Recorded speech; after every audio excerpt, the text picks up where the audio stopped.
dia, boa tarde, boa noite. Está começando mais um Talk to Biz, a nossa coluna semanal sobre estratégia, gestão, marketing e inovação.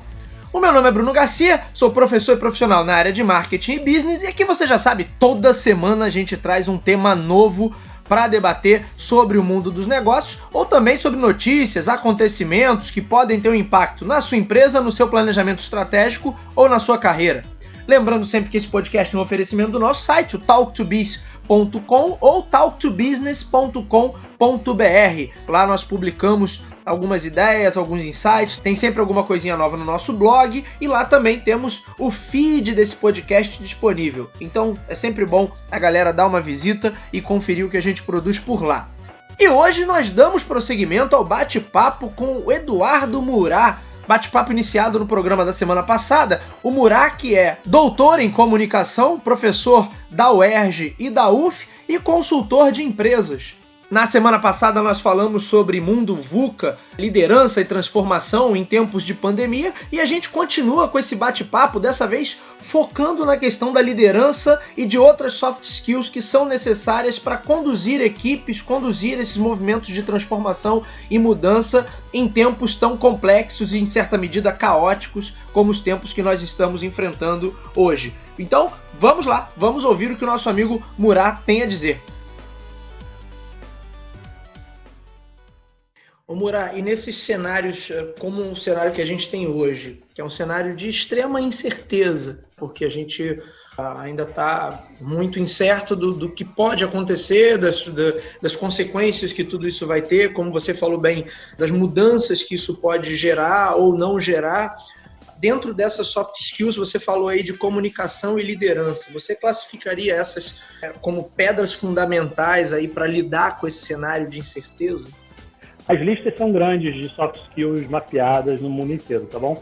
Mas se eu fosse dar 4 pilares aí, com toda a chance de errar, eu colocaria liderança, com certeza, comunicação, com certeza.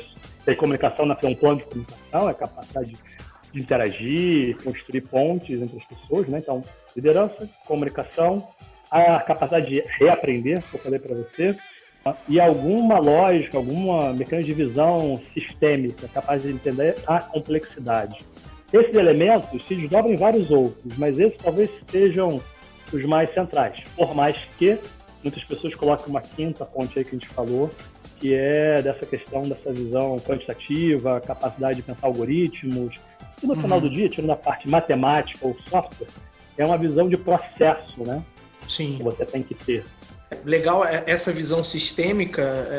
Você tem aquele livro do Peter Senge, não é isso? A Quinta Disciplina, que ele fala justamente disso, de visão sistêmica, e é um livro incrivelmente atual, né? Quem tiver a oportunidade de ler agora para entender e olhar um pouquinho da complexidade da coisa toda, acho que vale muito a pena a leitura, já que você falou aí de visão sistêmica. É como você pegar outros autores, né, clássicos, que imagino que estariam pensando como Peter Drucker, né, estariam olhando dessa maneira. Talvez pegar uma pessoa mais nova que fala sobre liderança, né, do Golden Circle, né, o Seneca, né, esqueci do nome dele. Simon. Também outra pessoa que tem feito falas interessantíssimas sobre a ideia de propósito. Cada vez mais as pessoas, sejam os colaboradores, sejam os consumidores, demandam um propósito, seja da empresa ou seja de seus produtos. Não precisa longe, né? Você viu agora esse fenômeno mundial aí proposto pelo aquele publicitário americano que está mostrando que campanhas nas redes estão patrocinando extrema-direita, por exemplo, caberia para a extrema-esquerda. Eu vi, impressionante e acho que ali encontramos um gatilho ali fundamental para combater, que é um problema da mídia programática hoje, né? Sim, o camarada não saber onde o anúncio dele está aparecendo, que é um dilema que o Google, na verdade, não encontrou uma maneira de resolver ainda, e talvez nunca tenha se esforçado tanto assim para resolver, né? Mas que agora está muito em evidência. Eu esqueci o nome, eu vi uma postagem sobre isso hoje, inclusive, só para você saber. Você quer ver uma coisa? Eles estão em vários países, né? Em dezenas de países do mundo. Um detalhe que é interessante dos vários problemas dessa história é qual é o problema? Se eu estou indo para um site que tem milhões de pessoas, para um canal muito visto, qual é o problema efetivo? É o problema do propósito. Se aquele canal professa um conjunto de valores que não são da organização, nem são dos seus consumidores, estar ali vai dar uma grande visibilidade. Talvez muitos que eles estejam até sejam seus consumidores, mas é contraditório com o seu propósito, com consequência com a sua marca e sua reputação. Então, você não deveria estar ali. Se ao estar ali, você está dando suporte, promovendo, né, viabilizando a existência de algo que você não concorda. Seja qual for a sua posição. Aqui não é uma questão ideológica ou política de minha parte, né? Seja qual for a lógica. Se você é uma empresa que fala muito sobre humanização das suas relações e está num espaço onde as pessoas são contrárias a isso, não faz sentido. Tem empresa que diz que valoriza o meio ambiente, está no espaço que não valoriza o meio ambiente, não faz sentido. É contraditório, né? E às vezes vai muito além até da questão da posição da pessoa, mas quando você fala de, por exemplo, incentivo ao ódio, racismo, intolerância, você está falando praticamente de comportamentos criminosos, né? Que são tipificados em lei como crime. Né? Exato. Eu quis nem entrar nessa dimensão para não dar uma ideia de ideologia, por mais que a ideologia está submersa em todos os elementos e falas do humano. Sim, né? sim. Mas, sim, você pensar em qualquer coisa que fale sobre homofobia, sobre violência contra a mulher, sobre perda de direitos sociais, políticos e econômicos, de qualquer dimensão, é complexo, né? Que incentive o ódio, que incentive a violência. E que as empresas não deveriam nunca estar ali. Sim, mas lembra que alguns anos atrás a gente teve uma primeira polêmica em relação a isso, quando, se eu não me engano, uma matéria do New York Times mostrou que anúncios de grandes montadoras dos Estados Unidos estavam aparecendo junto a canais do YouTube que propagavam ódio ou que propagavam mensagens de intolerância, que inclusive na época forçou o Google a já apertar um pouco mais suas políticas. Foi aí que ele parou de monetizar, por exemplo, vídeos que tinham palavrão.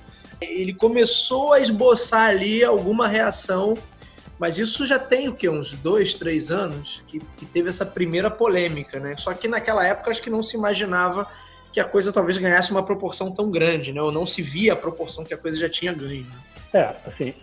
Se a gente for olhar o que estava acontecendo ali, você tinha ainda uma posição que era talvez muito cômoda para as plataformas, os sites, de não, eu sou só a plataforma, eu não sou responsável pelo que está sendo posto. Complicado isso, tá? Sim. O meio também é mensagem, né? Sim, é verdade. Não é novidade essa frase, uma lógica clássica em teoria da comunicação. Mas o Sleep Giants mostrou isso por uma outra perspectiva, né? Que é Sleep Giants, é isso? Era o nome que eu estava tentando lembrar, é isso aí. Tá. Ele mostrou que você tem dimensões um pouco mais complexas dos próprios algoritmos das plataformas, de como as agências de propaganda ainda estão planejando as suas estratégias, os filtros qualitativos junto às próprias plataformas sobre essas escolhas, por mais que seja do algoritmo da plataforma, né? Você tem alguns mecanismos que você pode fazer algumas restrições ou de exigir que elas façam, e que há uma corresponsabilidade de todos os agentes que participam do processo. Isso é uma coisa que não é uma novidade em publicidade. Se você é contratado como garoto de propaganda para fazer a propaganda de um copo no Brasil, né?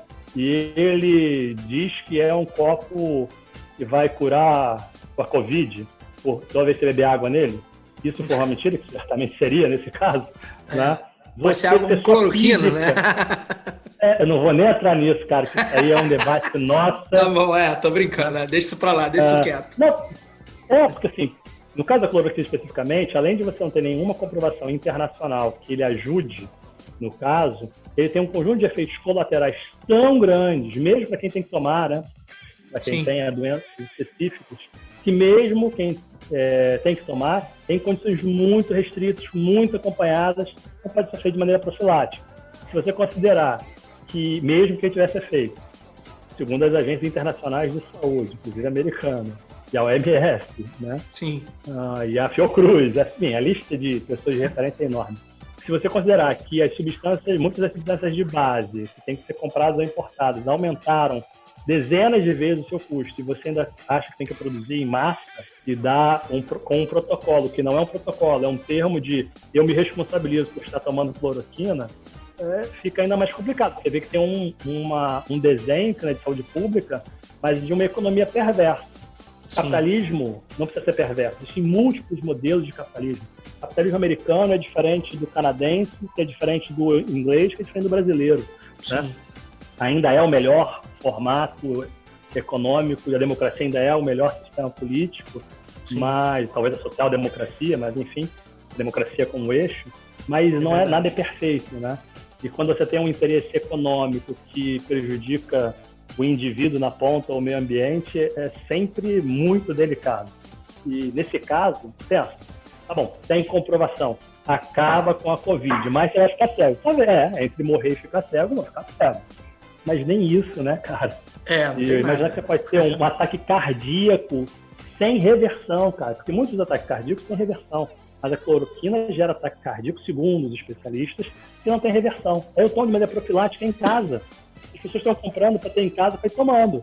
Assim eu me garanto. E aí você pega uma pessoa saudável, é porque alguém lucrou com a venda da cloroquina, ou com as substâncias que produzem a cloroquina, e o cara morre.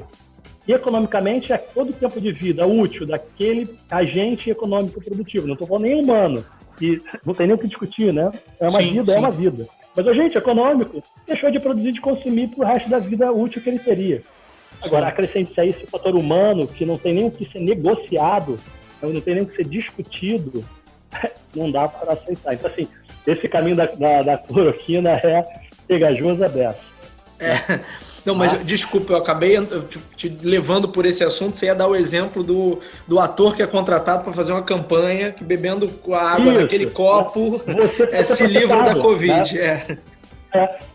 Muito te provoquei. Você é processado junto pela lei brasileira, pela lógica brasileira, veículos de comunicação, agência de publicidade, o ator, os produtores, a empresa, todos podem ser processados nesse meio de caminho. A gente tem alguns casos clássicos que alguns atores foram questionados ao longo de suas vidas no Brasil, recentes, as últimas 2 décadas, por questões que aconteceram com as empresas e eles não tinham nada a ver com aquilo, né?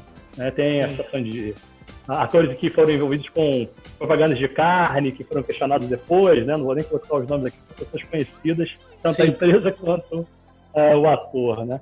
Quem tiver interesse aí, joga no Google aí que vai encontrar com facilidade. Fácil.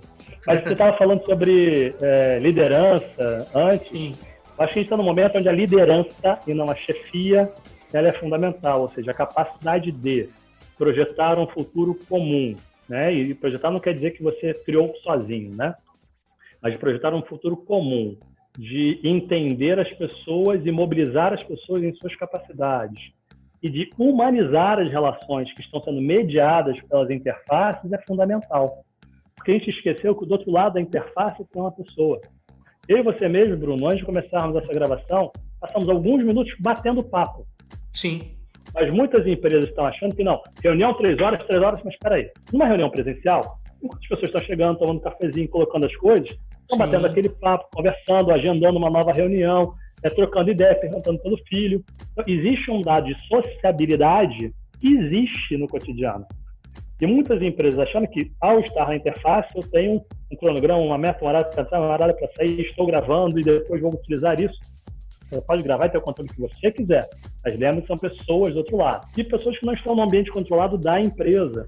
Elas estão dentro da casa delas, aí tem um ruído da rua, o vizinho que está batendo tá ouvindo um rádio alto, tem um filho que passou e que quer alguma coisa, a internet que caiu. O cachorro do vizinho que late, aqui é muito comum. Eu tenho uma vizinhança aqui, uma cachorrinha, que eu gosto muito dela, mas ela costuma me atrapalhar em momentos críticos. Sim, mas veja, se você admite que isso existe e de repente a sua cachorrinha, né, que ela tá aí, entrou e pulou no seu colo, o líder do outro lado, nem os colegas, nem o CEO mais exigente, acha que é absurdo, como assim? Não. Opa, ele está no ambiente dele. Se você levar sua cachorrinha para o seu trabalho sem autorização, aí era um problema. Você está dentro de um ambiente privado. Sim. Tá? Por mais controle e gestão que a pessoa tem, por mais técnico profissional, aquele espaço, até ontem, não estava destinado tecnicamente para aquilo. E tem as suas variáveis nisso. É como, não, vamos marcar uma reunião na hora do almoço. Jura? Esse cara, provavelmente, homem ou mulher, não faz diferença aqui, numa questão de gênero, se tinha empregada, a empregada está em casa, espero que esteja pagando o salário dela, porque ela não está faltando, ela não pode vir trabalhar. Tá? E essa pessoa vai ter que parar um pouco antes para, no mínimo, esquentar a comida dela e da família, ou compartilhar essa tarefa, ou alternar essa tarefa. Então, pensa. Aí ou não, vamos começar, o nosso horário continua exatamente às 8 da manhã, paramos meio-dia, voltamos 1h da tarde. Jura? É isso mesmo? Não é que você não tem que exigir um processo de trabalho, as reuniões não têm que acontecer, a entrega de produtividade tem que se dar. E a gente tem vendo exatamente o contrário, na verdade. As pesquisas como feitas lá pelo Filard, do IBMEC, junto com o pessoal da FGV, mostrando dados extremamente interessantes. E há uma tendência de você, inclusive, estar trabalhando mais horas do que você trabalhava dentro das empresas em si. Eu tenho alguns amigos que estão em instituições como IBGE, que estão INEP, em vários lugares públicos e privados, né? Vale, várias empresas. E eles comentam que não porque as empresas estejam demandando efetivamente isso, mas existe um produtivismo que está sendo demandado pelas próprias pessoas que estão em casa, muito grande. E essa ideia de que, não, agora você ganhou o tempo de ida e de volta, médio, né? O seu tempo de ida e de volta agora está destinado a eu fazer a compra, a faxina, atender o filho que está fazendo escola, né? Está na escola. Tem uma multiplicidade de tarefas que ele não tinha, ou ela não tinha que lidar quando estava dentro do ambiente de trabalho, né? Então, ser capaz de ser líder, ter empatia e também, para além do conteúdo técnico do trabalho, ter pequenas trocas que você fazia, você com seus subordinados, você, vamos tomar um café ali, e naquele café de 5 minutos, você pergunta da família, dos filhos das pessoas, troca uma ideia, né? Pergunta como a pessoa está, fala de um esporte, vai falar uma bobagem, que também faz parte de criar o clima organizacional e motivar as pessoas. Esse jogo de relacionamento, ele é essencial. Só que aqui você não tem um cafezinho coletivo. Você não passou batendo no ombro do seu colega. E aí, cara, tudo bem? Falou uma brincadeira e foi. 30 segundos. Não existe isso. Você agenda a reunião. Você marca no WhatsApp. E você está com o vídeo, o chat daquele plataforma de streaming. Você ainda tem uma imagem, muitas das vezes, de um documento complementar. O WhatsApp ainda com conversas ainda paralelas. Você tem uma multiplicidade de bases de informação que numa reunião, muitas vezes, não tem. Quantas empresas não consolidam que na reunião os celulares vão ficar num balcão à parte para todo mundo estar concentrado desenvolvendo aquele trabalho. E aqui isso não é uma realidade. A ideia de liderança, para ser produtiva, com inovação, com entrega, com excelência, ela tem que ser humana. Legal. Eu estava até vendo uma entrevista com um biólogo, o Átila e a Mariana. É Marino, né? Sobre o nome dele. E ele falando que esse contato olho no olho, que ele gera, inclusive, um hormônio que estimula. Então, quer dizer, o contato presencial, ele é insubstituível, né? Por mais que a gente tenha as telas, coisa e tal, mas tem algumas coisas que só você tem um ganho muito maior desse relacionamento presencial, e a gente tem que tentar, nesse tempo de trabalho remoto, compensar isso de alguma maneira, né? Senão o organismo também sente. Agora, Murat... E se perguntar... se perguntar que ferramenta e que plataforma você tem que usar. Porque pensa o seguinte, por que tudo tem que ser uma videoconferência? Ontem mesmo, eu estava atendendo uma aluna e ela, você quer fazer um vídeo? Eu disse, não, porque a gente precisa, vamos falar áudio, telefone, comum, né? E fluiu super bem, rápido, fácil, tranquilo. A gente está vivendo um momento de hiper-streaming, mas efetivamente, se você não tem alguma regra de engajamento, que diga o que vai para o WhatsApp, o que vai para o e-mail, o que vai para o chat do streaming, o que vai ser documentado, se você não tem uma dinâmica, isso complica. Assim como na própria reunião, né? Se você não se estabelece com clareza nessas reuniões que não são presenciais, e nas presenciais já tinham que ter, né? Como é que você organiza a ordem de fala das pessoas, qual é a função daquela reunião, quem vai registrar, quem vai acompanhar o chat. Se você não tem distribuído as tarefas, é muito mais complexo de você, ao final, ter o entendimento efetivo de todas as pessoas de o que foi discutido, o que foi decidido e quais são os próximos passos. Você precisa se planejar muito mais para gerenciar as pessoas de uma forma humana, mas altamente produtiva, do que no presencial. No presencial, como você falou, você deu aquela olhadinha, já sei que Antônio, Maria e José querem falar. E aqui? Sim, Já reparou que as pessoas olham menos para a tela quando estão na interface? Sim. As pessoas olham para cima, para baixo, para o lado. É mais difícil você ter esse olho no olho, mesmo que seja só eu e você, estamos conversando no vídeo. Ainda assim, se perguntou quanto tempo a gente realmente estava olhando um para o outro, efetivamente. Porque aí rola um efeito estranho, né? Porque para eu olhar no teu olho, eu tenho que olhar para a câmera. Então, na verdade, quando eu quero olhar para o teu olho, na verdade, eu não estou olhando no teu olho, eu estou olhando para a câmera. E você idem. Né? Então é uma coisa meio louca, né? Para eu olhar para o teu olho. Outro estranhamento. Exatamente. A gente está numa reunião, numa sala de espelhos, né? Isso aqui é uma sala de espelhos. Eu estou te vendo, mas eu também estou me vendo, e tem um constrangimento de você se ver.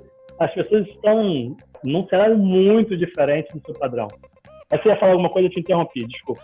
Não, eu ia falar assim, o papo tá ótimo, mas a gente já estamos no limite do nosso tempo aqui. Mural, uma última questão, você falou aí da importância da liderança. A gente tem visto, não só no cenário brasileiro, como no cenário internacional também, alguns grandes exemplos de não liderança. E essa disciplina da liderança não se fala, não é de hoje, não é questão só do digital, é algo que já se fala há muito tempo, sobre a importância da liderança, o papel dessa inteligência emocional. Você acredita que, de alguma maneira, isso se perdeu em algum momento para a gente estar vendo tantos exemplos de, eventualmente, não liderança, do estrago claro que esse tipo de postura tem causado dentro de sociedades ou dentro de empresas? Porque não é uma disciplina de agora, né? Não é uma disciplina recente. Olha só, eu podia voltar na história o quanto você quisesse, mas se você olhasse o príncipe de Maquiavel, quando ele vai falar que o rei, né, o príncipe, tem que escolher entre ser temido e amado, ele está falando entre ser chefe e ser líder. Ele já está falando disso. De uma outra maneira, com outra perspectiva, mas já era isso. Então, assim, que eu vejo de maneira estranha, não vai ter alguns autores bacanas sobre liderança, gestão de pessoas, sobre sociologia, né? É que, na verdade, a gente talvez tenha buscado um caminho tecnológico e econômico, produtivo no Ocidente, muito do que a gente vive, maquínico, né? Então temos que ser cada vez mais técnicos, produtivos, ágeis. E não preparamos as pessoas para serem pessoas que também são produtivas. E internalizamos tem lá o Guillain, que fala sobre a sociedade do cansaço, vai falar como a gente nunca teve um outro período com tanto burnout, tanta depressão, tantos fenômenos que mostram que a gente internalizou o produtivismo, não a produtividade, o produtivismo. Sim, perfeito. Mesmo aqui na pandemia, a gente está numa situação em que, se você não viu 30 lives, quem está na onda da live, 30 lives, 400 podcasts, fez 300 cursos, não foi um ócio, aí estão usando inclusive errado o termo, né? Sim. Do Domênico e demais, né? Um ócio criativo ou produtivo, você perdeu a oportunidade. Espera, continua sendo um ser humano. Né? Sim. Então, você não cresceu como pessoa, né, Murat, nesse período. Perdeu a oportunidade. Enfim. Perdeu essa oportunidade de evoluir. O que as pessoas esqueceram é que, mesmo que eu tenha uma empresa totalmente tecnológica, tudo digital, cheio de inteligência artificial, alguém vai ter que estar programando aquela inteligência, e você precisa, para ser inovador e criativo, de pessoas inovadoras e criativas, num ambiente agradável, estimulante, onde o erro também é possível e o erro seja um aprendizado. Então, talvez as lideranças não tenham entendido é que elas não estavam lidando com máquinas, com algoritmos, estavam lidando com seres humanos. E aí você tem um problema, porque no curtíssimo prazo, quando você tem uma grande disponibilidade de pessoas formadas, competentes, com experiência, você pode ir fazendo esse queima um e põe outro. Mas qual é o problema para a própria organização? Essas lideranças tóxicas, como qualquer relação tóxica, elas destroem pessoas, elas acabam com o clima organizacional da cooperação que tanto se busca como soft skill, né? Você tende a ser menos inovador porque a inovação tende a ser disruptiva e traz um grau de incerteza. Você não tem como garantir que essa inovação vai ser aceita. Quantas inovações aconteceram no mercado nos últimos 15 anos, para não andar muito para trás, e que eram grandes promessas que desapareceram em um ano, porque outras inovações chegaram que colocaram aquelas para trás e deixaram de existir, né? Sim. E esqueceram que o resultado da empresa, que tem que acontecer quantitativo, ele vem pelo resultado qualitativo através das pessoas. O resultado da organização se dá a partir das pessoas e não a quem das pessoas. Então, acho que as pessoas esqueceram isso. As lideranças se tornaram chefias, estão sendo cobradas também, não é uma culpa da liderança. Muitas vezes ela foi posta naquela posição que era um excelente técnico, não foi desenvolvida como liderança, com toda a capacidade de entender, porque quando você sai da operação técnica e vai para a gestão de pessoas, você tem que entender de pessoas. Você não precisa mais ser o melhor técnico daquele grupo. Tem que ser capaz de mobilizar as pessoas, estimular as pessoas, desenvolver as pessoas, fazer com que elas cheguem ao seu máximo. Quando chegar lá, ver se elas conseguem ir um pouco além. Só que quantas empresas efetivamente existem, desenvolvem as lideranças para isso? Então, as pessoas entendem que eu sou um bom profissional, eu vou replicar abaixo de mim quem eu sou, e isso, já que eu cheguei aqui e consegui, tive bons resultados, a replicação de quem eu sou vai dar certo. E muitas das vezes, na maioria, na verdade, não funciona. E aí você acaba tendo uma relação conflituosa, né? Como assim? Não me obedeceram? Porque você passa a agir como controle, e aí o controle tende a ser tóxico, e ele até pode funcionar no curtíssimo prazo, mas no médio e longo prazo ele é ruim para a empresa e para as pessoas que estão ali, né? Show! Muito bom, Murat. Muito obrigado. Bom, para a galera que quer te acompanhar, quer fazer contato com você, eu sei que você, vez por outra, está promovendo seus cursos. Como é que a galera te acha na internet, Murat? Olha só, pode acessar pelo meu site, né? eduardomurad, com demudo, né? .com.br, pode me achar pelo Instagram também, vai encontrar tanto no Face quanto no LinkedIn quanto no Instagram, eduardo.murad você vai achar. Você pode, se quiser colocar até meu celular, não tem problema, de trabalho, não é tranquilo. Então eu estou nas plataformas. Também tem um canal no YouTube, eu estava construindo todo um caminho lá de pitches empresariais, que já trabalha há muitos anos com isso, envolvendo executivos de grandes empresas. Mas entrou esse boom de todo mundo tá na internet. Calma, daqui a pouco a gente volta com outras coisas. Então você pode me achar pelo site, eduardomurad.com.br, pode me achar pelo LinkedIn, pelo Instagram, pelo Facebook, pelo YouTube. A gente tem vários espaços aí. Show de bola. Murat, quero agradecer você muito assim, por essa participação, incrível o bate-papo. Bom, senhores, esse foi o Talk to Biz de hoje. Eu vou ficando por aqui, meu nome é Bruno Garcia, você já sabe, me encontra aí também nas principais plataformas sociais, como Bruno Garcia no LinkedIn, Bruno_TalkToBiz no Instagram. Podem me adicionar, mandar o feedback de vocês, que é sempre bem legal de receber. Não deixem também de assinar o feed desse podcast, ele está disponível aí nas principais casas do ramo. Quem é usuário Apple no aplicativo de podcast do iPhone, quem é usuário Android em Google Podcast. Se você está acostumado a ouvir sua música pelo Spotify ou pelo Deezer, também estamos por lá, é só buscar por Talk to Biz na abinha podcast, ou no Anchor, né? Diretamente no nosso site, talktobiz.com ou talktobusiness.com.br. É isso, meus amigos, eu vou ficando por aqui, nos vemos na semana que vem, um abraço a todos, vamos lá!